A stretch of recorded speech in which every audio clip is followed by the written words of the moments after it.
He grew up in Los Angeles, surrounded by the steady hum of a city that never stopped dreaming.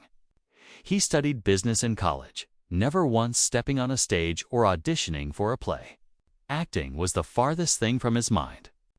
But life had a strange way of bending his path toward the light of cameras and the weight of fame. In 1987, long after his name had become familiar to millions, Tom Selleck got married under a fake name. The minister who presided over the ceremony had no idea who he was marrying. The couple forgot their marriage license and had to race to fix the problem before dinner. It was a quiet, secret wedding, hidden away from the relentless eyes of Hollywood. No photographers, no studio press release, just a man trying to protect something real. But that wedding would only mark the beginning of a chain of events that tested him in ways few could imagine: a water theft scandal, a fatal helicopter crash on set, and a son whose struggles would haunt him. By 2025, the man once seen as untouchable would sit before a live television audience and confess he might lose everything. Tom Selleck's story began far from the California sun that would later define him. He was born on January 29, 1945, in Detroit, Michigan. His mother, Martha, stayed home to raise their children, while his father, Robert, worked as a real estate investor.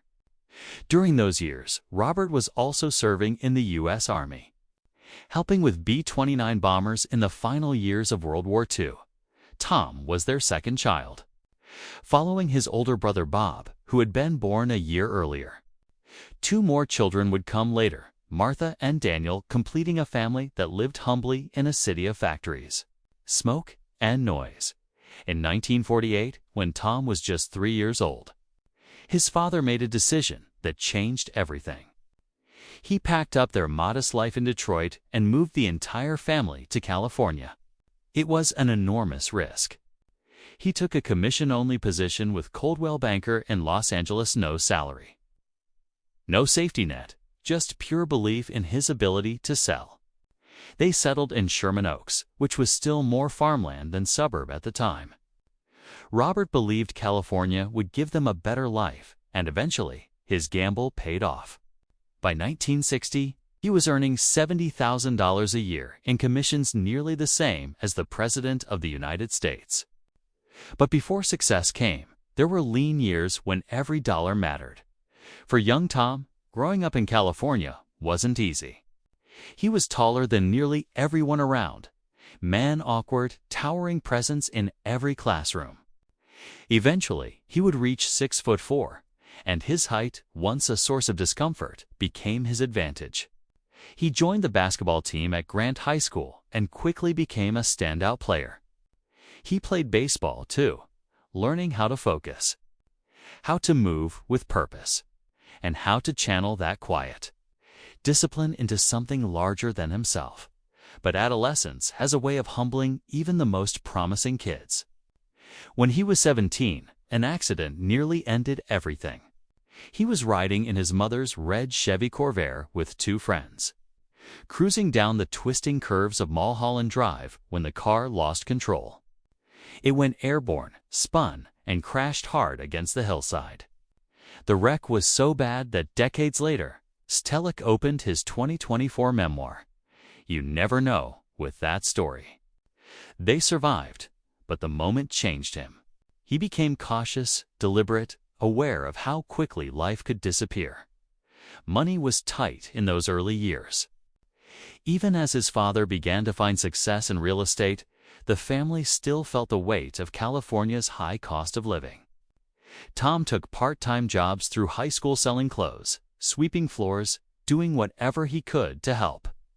He continued working after graduation, even when acting began to stir somewhere in the distance.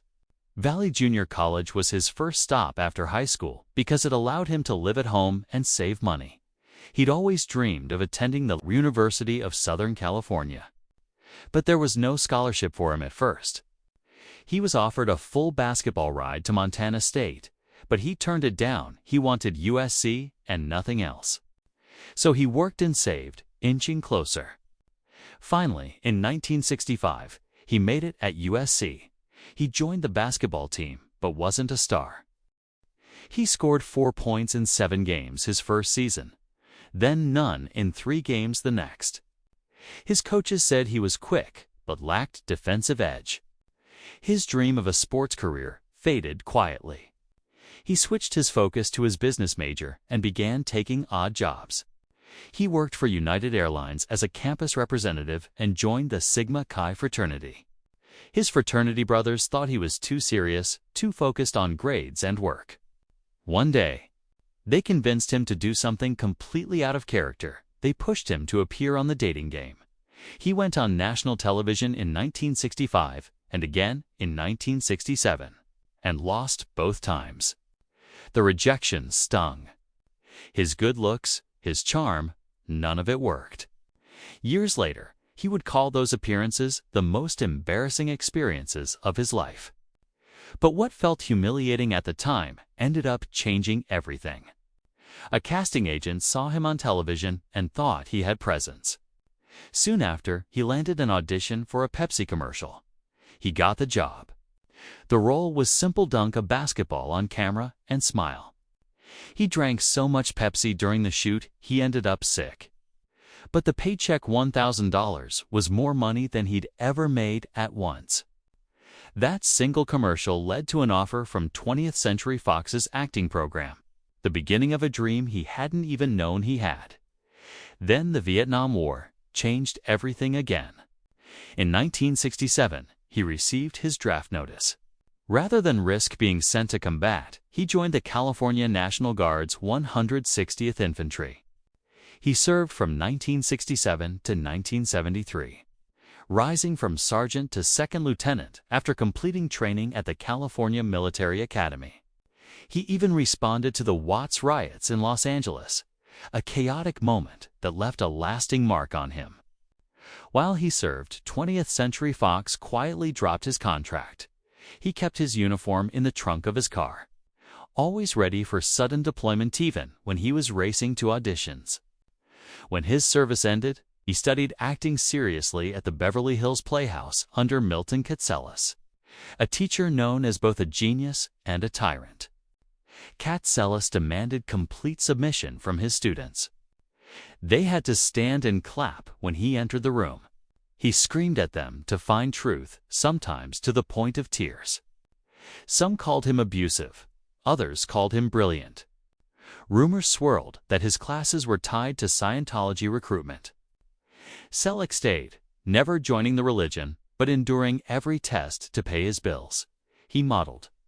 His 6'4" frame and clean athletic face made him perfect for Salem Cigarettes ads.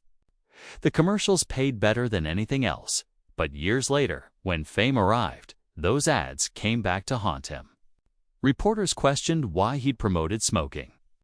He hated the implication and worked quietly to distance himself from that part of his past. Between 1965 and 1967, the dating game losses still haunted him. He'd been humiliated on national television twice, and for years he carried that memory like a bruise. He began to doubt he belonged in Hollywood at all. Then came 1969, and with it, a break. He landed a role in Judd for the Defense. It should have been the start of something bigger, but soon after, he was fired from another show for being too tall. At 6'4", he made other actors look short and awkward on camera. One agent even told him, "You'll never work in TV, no. One knows how to shoot you."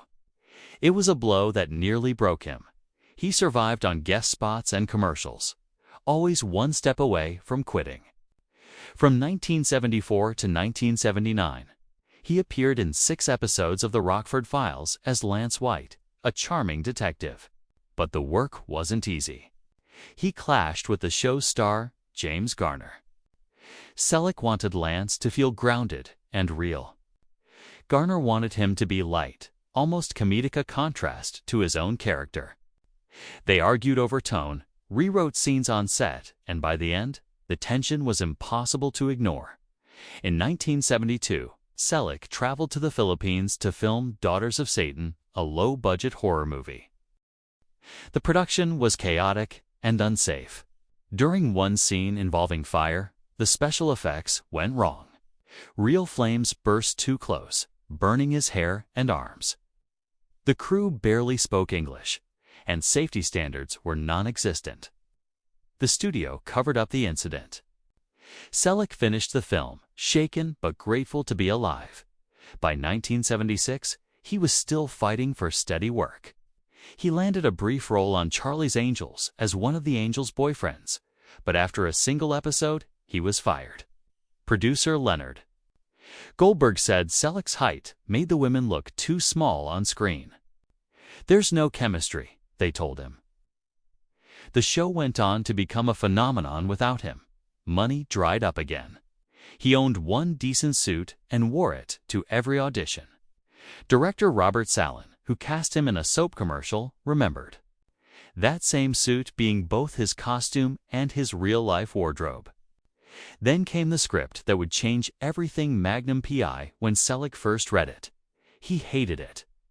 The early drafts painted Thomas Magnum as a cartoon version of James Bond, complete with seaside mansions, attack dogs, and a hang glider equipped with machine guns.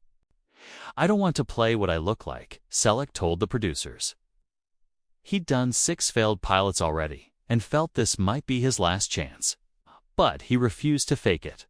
He went straight to creator Donald Belisario and asked for a rewrite. "Make him human," he said. Belisario listened. He tore up the old script and rebuilt the show from scratch, even though filming had already started. The changes delayed production and worried CBS executives, but they saved both the show and Selleck's career. By the early 1980s, Magnum P.I. had turned him into a household name. The mustache, the Hawaiian shirts, the Ferrari Tom Selleck had become a cultural icon. But behind the charm and confidence, his personal life was unraveling. In 1984, while still married to actress Jacqueline Ray, he met Gilly Mack, a British dancer performing in the West End production of Cats. Something about her captivated him.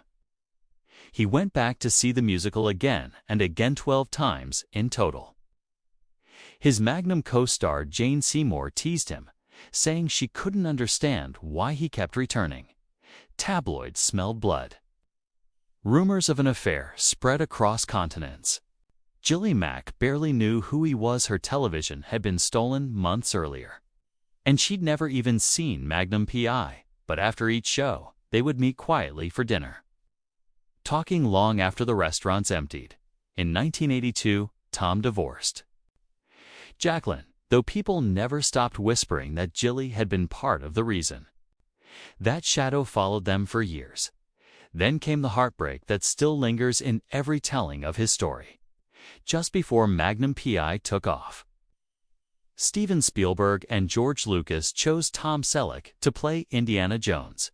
His chemistry with actress Shawn Quell, young in the auditions, had been electric.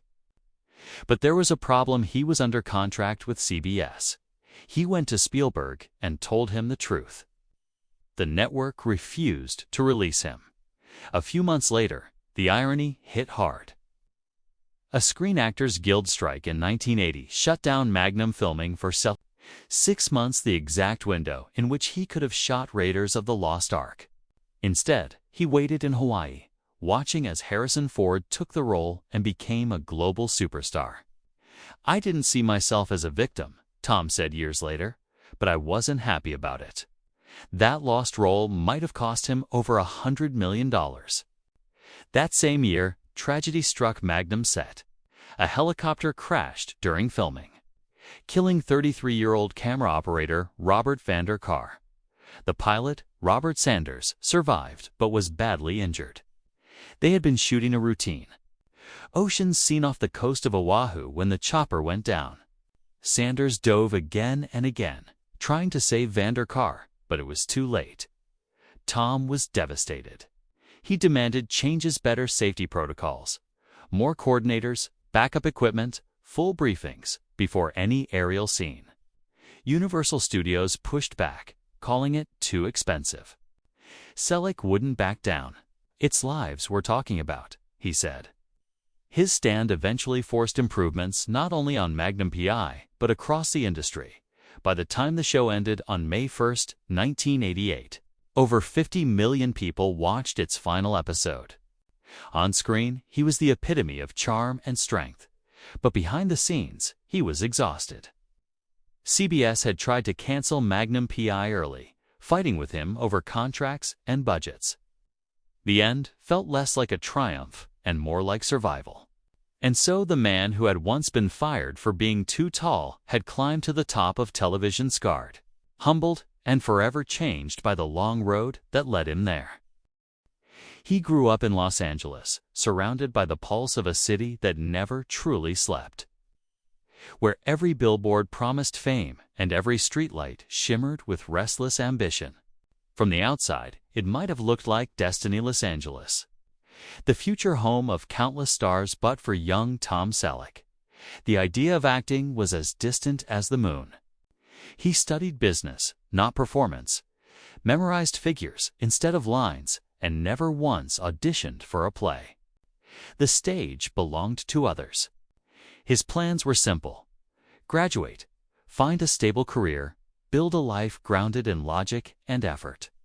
Yet life has a habit of rearranging even the most careful designs, bending quiet dreams toward the glare of cameras and the unpredictable weight of celebrity. By 1987, when his name had already become familiar to millions, Tom Selleck did something almost unthinkable for a man of his fame. He got married under a false name. The minister who officiated the ceremony had no idea who stood before him. It wasn't deceit. It was self-preservation. Hollywood devoured privacy, and Selleck wanted to protect what was real. The couple even forgot their marriage license and had to race to fix the problem before dinner. There were no flashing cameras, no headlines, no studio press release, just to people hidden from the hungry eyes of the world, trying to claim something untouched by the machine of fame.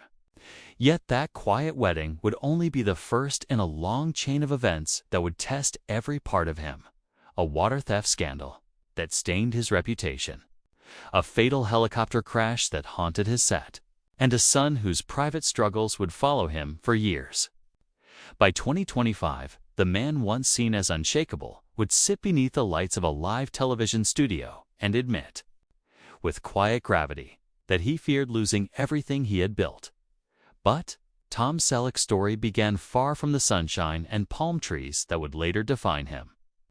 He was born on January 29, 1945, in Detroit, Michigan, a city of smoke, steel, and restless engines. His mother, Martha, stayed home to raise the children, while his father, Robert, worked as a real estate investor, though investor hardly described the grind of those early years. Robert was also serving in the U.S. Army then, contributing to the maintenance and management of B-29 bombers. During the final years of World War II, the family was modest. Not poor, but far from comfortable. And Tom grew up second among 4 children. Bob, Martha, and Daniel came before and after him, completing a small but close household. In 1948, when Tom was only 3, his father made a decision that would change the course of every life in that family. He packed up their modest home in Detroit, loaded their few possessions into a car, and drove across the country to California. It was a leap of faith. He accepted a commission-only job with Coldwell Banker in Los Angeles' no salary. No guarantees, just belief in his own ability to sell. They landed in Sherman Oaks, which at the time was more open land than suburb. It wasn't glamorous. It was raw and uncertain. But Robert Selleck believed California offered possibility, and over the years, that gamble paid off. By 1960, his commissions reached $70,000 annually, nearly equal to the U.S. president's salary then. But those early years were lean, and the Sellecks learned to stretch every dollar, to value the dignity of effort. Tom grew tall early, towering over his classmates, self-conscious giant trying to disappear into the back rows of classrooms. That height, which made him feel awkward and misplaced as a boy, would later become part of his signature presence. In high school at Grant High, he found refuge in sports. Basketball gave him discipline. Baseball taught him focus. And both offered him something that academics never had: a sense of belonging. He learned to channel his quiet energy into movement, his self-doubt into practice. Yet fate tested him early. At 17, he nearly lost everything. One late afternoon, riding with two friends in his mother's red Chevy Corvair, Tom wound along the twisting curves of Mulholland Drive. The car lost control, shot off the road, went airborne, and slammed into the hillside. The wreck was so violent that decades later, in his 2024 memoir, You Never Know, Selleck began his life story with that crash. The three young men survived, but something fundamental shifted in him that day. Mortality ceased to be abstract. From then on, he lived carefully, deliberately, aware that every choice could be the last. Money was tight, even as his father's fortunes improved. The cost of life in California always seemed to rise faster than income. Tom took whatever jobs he could selling clothes, sweeping floors, stocking shelves small. Unglamorous work that taught him the value of persistence. After high school, he enrolled at Valley Junior College to save money while staying close to home. USC had always been his dream, but it was far out of reach financially. He was offered a full basketball scholarship to Montana State, but he turned it down. He wanted USC, not just for the prestige, but for the life he imagined there. So he worked and waited, and in 1965, he finally earned his place at USC. He made the basketball team, but he wasn't a star. In his first season, he scored 4 points in 7 games. The next, none in 3. His coaches saw promise, but not brilliance. They said he was agile, but lacked defensive edge. He began to realize the limits of his athletic dream and shifted. Focused to his business studies, determined to make his father proud. To cover expenses, he took odd jobs. Campus representative for United Airlines, member of the Sigma Chi fraternity. Anything that paid. His fraternity brothers teased him for being too serious, always focused, always composed. To shake him out of it, they convinced him to do something wild. Audition for the dating game. In 1965 and again in 1967, Tom Selleck appeared on national television and lost both times. The sting of that failure stayed with him for years. It's the most embarrassing experiences of my life, he later said. But what felt humiliating in the moment became the unlikely pivot of his career. A casting agent watching the dating game noticed him not for what he said, but for how he looked on camera. Soon after, he was invited to audition for a Pepsi commercial. He got the part. The job was simple: dunk a basketball and flash a grin, but it paid $1,000. More than he'd ever earned in one day. The money mattered, but what mattered more was what it led to. A spot in 20th Century Fox's new acting program. Then, history intervened. In 1967, the draft notice arrived. Rather than wait to be called to Vietnam, Selleck joined the California National Guard's 160th Infantry Regiment. He served from 1967 to 1973, rising from sergeant to second lieutenant after completing training at the California Military Academy. During the Watts riots, he was called to respond, witnessing chaos up close, an experience that stayed with him. But while he served, 20th Century Fox dropped him. The studio didn't wait for soldiers to return. He kept his uniform folded neatly in the trunk of his car, always ready to report, even when driving to auditions. When his service ended, he returned to Hollywood, not as a veteran seeking fame, but as a man trying to start over. He enrolled at the Beverly Hills Playhouse under the infamous Milton Katselas, a teacher both feared and revered. Katselas demanded total submission. Students had to rise when he entered, applaud on command, endure his rages. To some, he was an abuser.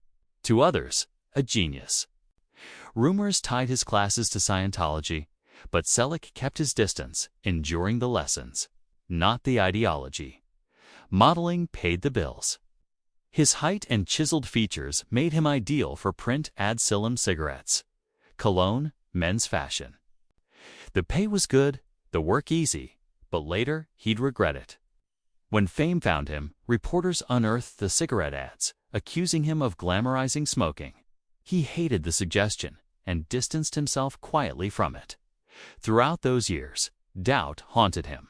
He'd been fired from early roles for being too tall, too stiff, too unknown. One producer told him bluntly, "You'll never work in television. No one knows how to shoot a man your size." He kept going, scraping by with guest spots, commercials, and small film roles. In 1974, he landed a recurring part on the Rockford Files as Lance White, a charming private detective. It should have been a victory, but even that came with tension. His co-star, James Garner, wanted the character to be comic relief. Selleck wanted him real, grounded, flawed. Their creative clashes turned into quiet hostility. Still, the role gave him visibility and taught him something crucial. Charm meant nothing without authenticity. In 1972, he flew to the Philippines to film Daughters of Satan, a low-budget horror movie that would scar him literally. During a fiery stunt gone wrong, flames licked too close, burning his hair and arms. Safety protocols were non-existent, communication chaotic. He finished the shoot shaken, the incident hushed by the studio, by 1976. After a decade of near misses, he was running out of money and hope.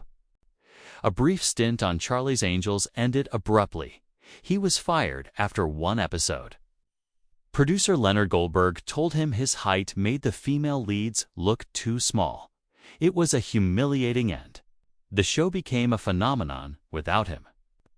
He kept wearing the same suit to every audition. It was all he owned. Director Robert Sallin later recalled that the same outfit served as both his wardrobe and his personal clothing during commercial shoots.